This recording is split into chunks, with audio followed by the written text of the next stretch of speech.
अस्सलाम वालेकुम दोस्तों मैं हूं तनवीर अहमद। इस वीडियो में मैं आपको एक्सप्लेन करने जा रहा हूं कि जो डक्टों में एस्पेक्ट रेशो यूज़ होता है, ख़ास करके डक्ट डिज़ाइनिंग में, क्योंकि डक्टों की साइज़ें उसमें चेंज हो जाती है।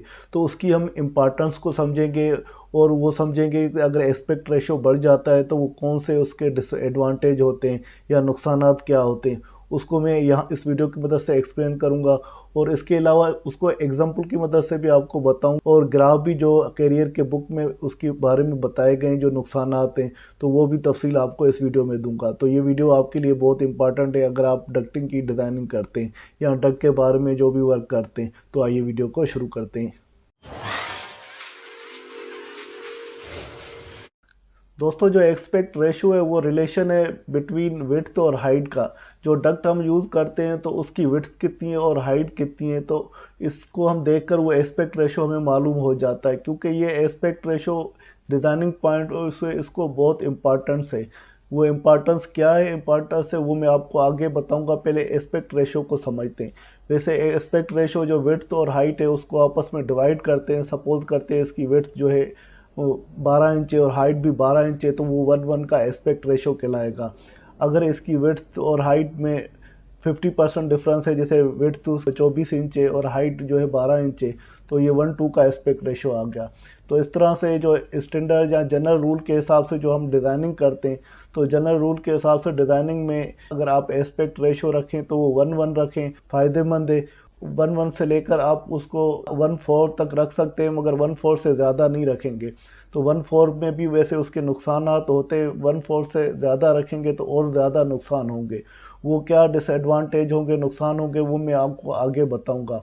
मगर आपको समझना चाहिए तो 1:1 एस्पेक्ट रेशो से लेकर 1:4 तक एस्पेक्ट रेशो तक आप डक डिज़ाइनिंग करते हैं तो उसकी साइज़ें इस रेशो के अंदर रख सकते हैं। दोस्तों, अगर 1:1 एस्पेक्ट रेशियो है तो सपोज यहाँ पर देखें डक्ट की हाइट है, उसकी 1 फुट हाइट है और विड्थ भी इसकी 1 फुट है। तो इसको हम एस्पेक्ट रेशियो के हिसाब से 1:1 का एस्पेक्ट रेशियो बोलेंगे। जैसे डक्ट की हम सरफेस एरिया को मैयर करते हैं, सरफेस एरिया इस वजह से मैयर करते हैं तो डक्ट की शीट हम कैलकुलेट करते हैं तो इस डक्ट की शीट कितनी लगी हुई है। तो सरफेस एरिया मैयर करने के लिए पेरीमीटर मल्टीप्लाई बाय लेंथ होता है। पेरीमीटर क्या होता है, तो ये डक्ट की जो विड्थ है और हाइट है ये चारों साइड आपस में ऐड होते हैं तो वो पेरीमीटर होता है। और इसकी जो लेंथ है तो उसको आपस में पेरीमीटर से मल्टीप्लाई करते हैं तो वो सरफेस एरिया उसका निकल आता है। तो यहाँ पर पेरीमीटर कितनी है, 1 foot plus 1 foot plus 1 foot plus 1 foot, ये चारों साइड 1 फुट है। इन चारों को 1:1 को ऐड करेंगे तो 4 फुट हो जाएगी इसकी पेरीमीटर। और जो भी इसकी लेंथ होगी उससे मल्टीप्लाई करेंगे तो सरफेस एरिया मालूम हो जाएगा, तो हमें पता चलेगा तो ये शीट कितनी लग रही है। अभी इसको सरफेस एरिया को हम आगे चल के डिस्कस करते हैं। तो पहले एस्पेक्ट रेशो 1:1, 1:2, 1:3 और 1:4 में क्या डिफरेंस आ रहा है। तो अभी हम 1:2 को एस्पेक्ट रेशो को देखते हैं। तो 1:2 में ये कि हाइट इसकी 1 फुट है और विड्थ जो है 2 फुट है, तो इसको 1:2 का एस्पेक्ट रेशो बोलेंगे। तो इसकी अगर सरफेस एरिया हम निकालें तो वो पेरीमीटर और लेंथ से ही करेंगे। तो पेरीमीटर को यहाँ पर देख लेते तो इसकी पेरीमीटर कितनी बनेगी, तो इसकी हाइट है और 2 फुट विड्थ है, और यहाँ पर भी 1 फुट हाइट है, 2 फुट उसकी विड्थ है, तो इनको चारों को ऐड करेंगे तो 6 फुट इसकी पेरीमीटर आ जाएगी। तो इसी तरह 1:3 के एस्पेक्ट रेशो को देखते हैं। तो 1:3 के एस्पेक्ट रेशो में ही देखिए हाइट इसकी 1 फुट है और विड्थ जो है 3 फुट है, तो ये 1:3 का एस्पेक्ट रेशो कहलाएगा। तो अगर पेरीमीटर इसकी हम निकालें तो 1 foot plus 3 foot plus 1 foot plus 3 foot, तो पेरीमीटर कितनी निकल आई 1:3 के एस्पेक्ट रेशो में, 8 फुट की पेरीमीटर इसकी निकल आई। इसी तरह अभी 1:4 के एस्पेक्ट रेशो को देखते हैं। तो 1:4 के एस्पेक्ट रेशो में इसकी हाइट 1 फुट है और विड्थ जो है 4 फुट है, तो इसको हम 1:4 का एस्पेक्ट रेशो बोलते हैं या 4:1 का एस्पेक्ट रेशो बोलते हैं। तो यहाँ पर पेरीमीटर डक्ट की निकालेंगे तो 1 foot plus 4 foot plus 1 foot plus 4 foot, इनको चारों वैल्यू को ऐड करेंगे तो हमारा जो पेरीमीटर कितना आया 10 फुट आ गया। तो अभी हम इन चारों को एस्पेक्ट रेशो को रखते हैं तो फिर हम इसकी सरफेस एरिया निकालते तो हमें थोड़ा इनका आपस में डिफरेंस पता चलेगा। दोस्तों, ये जैसे मैंने आपको बताया 1:1 का एस्पेक्ट रेशो है और ये 1:2 का एस्पेक्ट रेशो है और ये 1:3 का है और 1:4 का है। तो इससे आपको कॉन्सेप्ट क्लियर हो गया होगा तो इनमें आपस में डिफरेंस क्या है। और 1:1 का एस्पेक्ट रेशो है तो इसकी क्रॉस सेक्शन एरिया कितनी निकलेगी। सपोज करते हैं इसकी हाइट जो है 1 फुट है और विड्थ भी 1 फुट है, तो इस डक्ट के अंदर जो एयर जाएगी तो वो एरिया को हम क्रॉस सेक्शनल एरिया बोलते हैं, जो अंदर वाली एरिया है। तो वो हवा के लिए हमें यूज़ होती है। तो इसको क्रॉस सेक्शनल एरिया बोलते हैं, वो 1 स्क्वायर फुट की इसकी क्रॉस सेक्शनल एरिया है। तो अगर इसकी सरफेस एरिया निकालें, क्योंकि सरफेस एरिया हमें जीआई शीट मेजर करने के लिए मालूम करनी होती है, तो पेरीमीटर को मल्टीप्लाई लेंथ से करते हैं। तो इसकी हाइट और विड्थ का आपको पता है 1 फुट है, तो पेरीमीटर इसकी कितनी निकलेगी 4 फुट। और यहाँ पर हम सपोज करते हैं डक की लेंथ जो है इसकी तो 1 फुट है, तो हम सरफेस एरिया निकालेंगे तो पेरीमीटर 4 फुट को मल्टीप्लाई करेंगे डक की लेंथ से, तो 4 स्क्वायर फुट आया। तो इसका जो क्रॉस सेक्शनल एरिया है जिसके अंदर से डक के अंदर से एयर जाएगी तो 1 स्क्वायर फुट है, और इसकी जो सरफेस एरिया है शीट मेजर करने के लिए वो 4 स्क्वायर फुट है। तो अभी 1:2 एस्पेक्ट रेशो पे आते हैं। तो यहाँ पर इसकी क्रॉस सेक्शनल एरिया कितनी है, क्योंकि हाइट 1 फुट और विड्थ जो है 2 फुट है, तो क्रॉस सेक्शनल एरिया इसकी बनेगी 2 स्क्वायर फुट। और सरफेस एरिया हम निकालेंगे तो पेरीमीटर हमें पता चल गया, तो इसका 1 foot 2 foot 1 foot 2 foot perimeter है उसका 6 फुट है, और लेंथ यहाँ पर सपोज करते हैं डक्ट की जो है 1 फुट है। पेरीमीटर और इसकी डक्ट की लेंथ को आपस में मल्टीप्लाई करेंगे तो सरफेस एरिया 6 स्क्वायर फुट बने, शीट जो इसमें लगेगी 6 स्क्वायर फुट की लगेगी। अब आते हैं 1:3 के एस्पेक्ट रेशो में। तो यहाँ पे देखते हैं तो इसकी क्रॉस सेक्शनल एरिया जो एयर इस डक्ट के अंदर से जाएगी तो वो कितनी है 3 स्क्वायर फुट आ गई। और यहाँ पर सरफेस एरिया निकालेंगे तो पेरीमीटर हमारा यहाँ पे कितना होगा, तो 8 पेरीमीटर है। अभी लेंथ से मल्टीप्लाई करेंगे, यहाँ पर सपोज डक्ट की लेंथ 1 फुट लेते हैं और पेरीमीटर से मल्टीप्लाई करेंगे तो 8 स्क्वायर फुट इसका जो सरफेस एरिया आ गया। तो हमें पता चला तो इतनी स्क्वायर फुट की शीट लगेगी अगर डक्ट की लेंथ 1 फुट है। अगर एस्पेक्ट रेशो पे आते हैं तो 1:4 पे इसकी जो क्रॉस सेक्शनल एरिया है जो एयर इस डक्ट के अंदर से क्रॉस होगी वो 4 स्क्वायर फुट है। और इसकी सरफेस एरिया निकालते हैं, सरफेस एरिया पेरीमीटर और लेंथ को आपस में मल्टीप्लाई करेंगे। इसकी पेरीमीटर कितनी होगी, क्योंकि हाइट इसकी 1 फुट है और विड्थ जो है 4 फुट है, तो 1 फुट 4 फुट 1 फुट 4 फुट इनको आपस में ऐड किया तो 10 फुट आ गई इसकी पेरीमीटर। और लेंथ हम यहाँ पर सपोज करते हैं 1 फुट है, और सरफेस एरिया इसकी कितनी हो जाएगी, तो लेंथ से पेरीमीटर को मल्टीप्लाई करेंगे तो 10 स्क्वायर फुट आ गई। तो इससे हमें पता चला कि क्रॉस सेक्शनल एरिया जो है डिफरेंट है, इसकी 1 है, इसकी 2 है, इसकी 3 है, इसकी 4 क्रॉस सेक्शनल एरिया जो एयर इससे पास होगी। और जो सरफेस एरिया जो है 1:1 रेशो की 4 स्क्वायर फुट है, 1:2 की 6 स्क्वायर फुट है, 1:3 की 8 स्क्वायर फुट है, और 1:4 एस्पेक्ट रेशो की 10 स्क्वायर फुट है। तो यहाँ पर हमें पता चल रहा है तो एस्पेक्ट रेशो से क्रॉस सेक्शनल एरिया भी चेंज हो रही है और डक्ट की जो साइज है वो भी बढ़ रही है। और इसको और एक एग्जांपल की मदद से करते हैं जहां पर हम समझते हैं तो क्रॉस सेक्शन एरिया सेम ही है मगर उसका एस्पेक्ट रेशो चेंज होता है, तो फिर उसका जो डक्ट की सरफेस एरिया में क्या फर्क पड़ता है। दोस्तों इस एग्जांपल में डक्ट की क्रॉस सेक्शनल एरिया जो है 4 स्क्वायर फुट है और डक्ट की लेंथ जो है 100 फुट है। तो डक्ट हमारी 2 फुट बाय 2 फुट की डक्ट है, यहाँ 1 फुट बाय 4 फुट। यहाँ पर ये फर्स्ट केस है, फर्स्ट केस में ये कर रहे हैं तो 1:1 का एस्पेक्ट रेशियो है, उसकी जो हाइट और विड्थ 2-2 फुट है जो ये एग्जांपल में दी गई है। तो इसकी क्रॉस सेक्शन एरिया कितनी 4 स्क्वायर फुट और इसकी लेंथ जो है 100 फुट हमने लिए। तो इस फर्स्ट केस में हम क्या करते हैं कि ये 2-2 फुट की, तो इसकी पेरीमीटर कितनी बनेगी 2-2-2-2, ये 8 होगा इसका जो पेरीमीटर हो जाएगा। अभी डक्ट की जो पेरीमीटर तो उसको लेंथ से मल्टीप्लाई करेंगे, जो एग्जांपल में कितनी लेंथ दी है 100 फुट दी गई है, तो इसको 8 को 100 से मल्टीप्लाई किया तो 800 स्क्वायर फुट की ये जो डक्ट की शीट हमें लगेगी। अभी इसके दूसरे केस में आ जाते हैं, ये दूसरे केस की डक्ट है तो उसमें एस्पेक्ट रेशो 1:4 है, क्योंकि यहाँ पर एग्जांपल में 1 फुट बाय 4 फुट दिया हुआ है, तो हाइट इसकी 1 है और विड्थ इसकी 4 है। इसकी भी जो cross section area 4 square foot है मगर उसका एस्पेक्ट रेशो चेंज है और लेंथ वो सेम ही रखिए। इस सेकंड केस में ये होगा कि जो पेरीमीटर इसकी निकलेगी 1 फुट 4 फुट 1 फुट 4 फुट, इनको आपस में ऐड करेंगे तो पेरीमीटर निकल आएगी, वो कितनी आएगी 10 फुट आ जाएगी।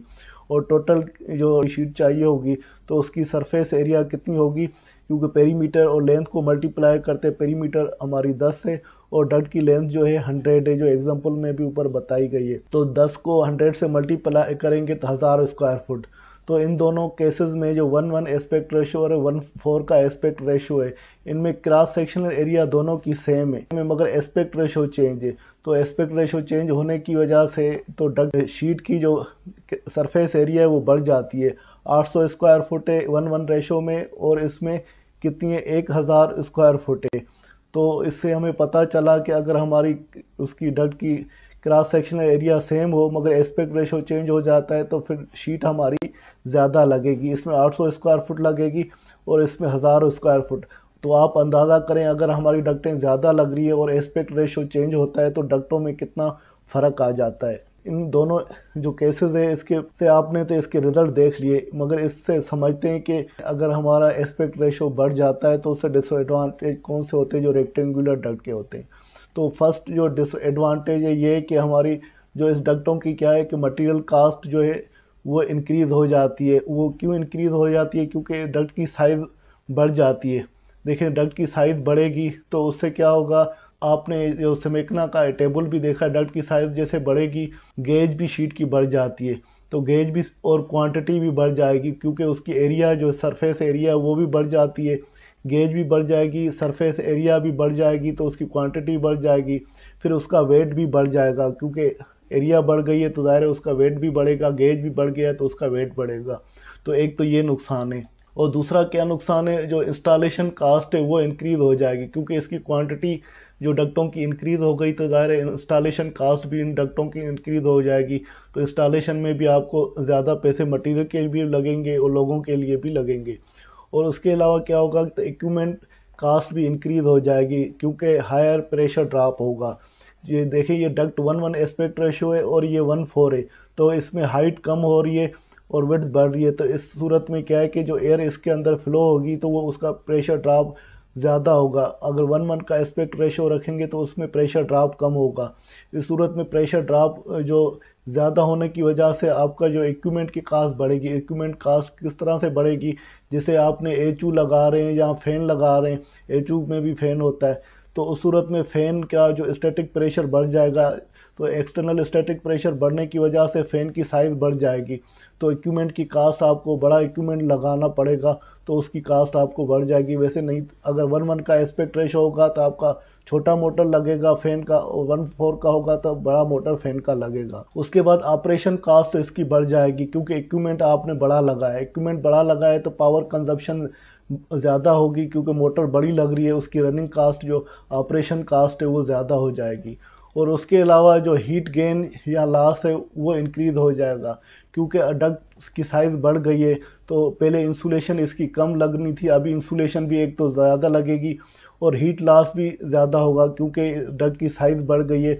हीट ट्रांसफ़र होती है बाहर से, तो अगर छोटा डक्ट हो तो हीट ट्रांसफ़र कम होगी बाहर से, बड़ा डक्ट हो तो हीट ट्रांसफ़र ज़्यादा होगी, तो हीट गेन या हीट लॉस वो भी आप बढ़ जाएगा। और इसके अलावा जो डक्ट की हमारी जो एस्पेक्ट रेशो बढ़ने से उसमें नॉइस भी जनरेट होता है क्योंकि डक्ट की जो हाइट है वो कम है तो नॉइस भी जनरेट होता है। इसके लिए हमें प्रॉपर ब्रेसिंग या सपोर्टिंग देनी है जैसे नॉइस को कंट्रोल करने के लिए, तो वो उसका प्रॉपर कंट्रोल करने के लिए ब्रेसिंग या सपोर्ट देंगे तो उसका मटेरियल भी आपको ज़्यादा लगेगा और इस पे भी आपको कंट्रोल करना पड़ेगा। और इसके अलावा जो है इसकी टाइम और मैन पावर इंक्रीज़ हो जाएगा।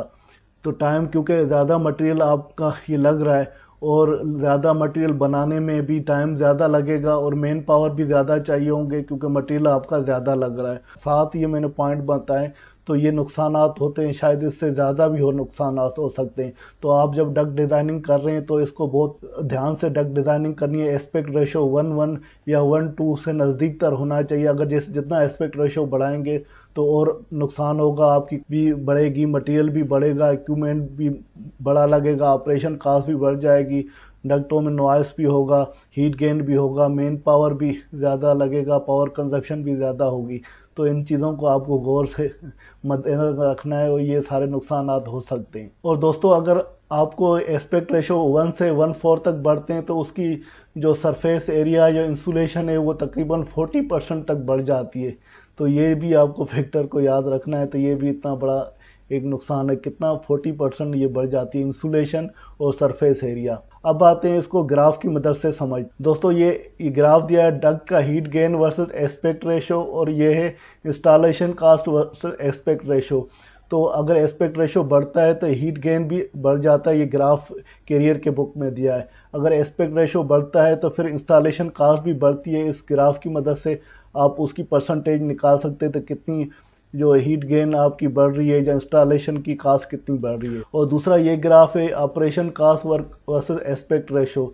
तो एस्पेक्ट रेशो बढ़ेगा तो वो ऑपरेशन या रनिंग कास्ट भी इक्विपमेंट की बढ़ेगी, वो कितनी % बढ़ रही है तो इस ग्राफ की मदद से आप निकाल सकते हैं। दोस्तों उम्मीद है कि मेरी वीडियो आपको पसंद आई होगी। अगर वीडियो पसंद आई तो वीडियो को ज़रूर लाइक कीजिएगा। अगर आपने अभी तक चैनल को सब्सक्राइब नहीं किया तो चैनल को फ़ौरन सब्सक्राइब करें, जिससे मैं आपके लिए टेक्निकल वीडियो शेयर करता रहूं। इसके साथ तनवीर अहमद को इजाज़त दीजिए। अगली वीडियो तक अल्लाह हाफिज़।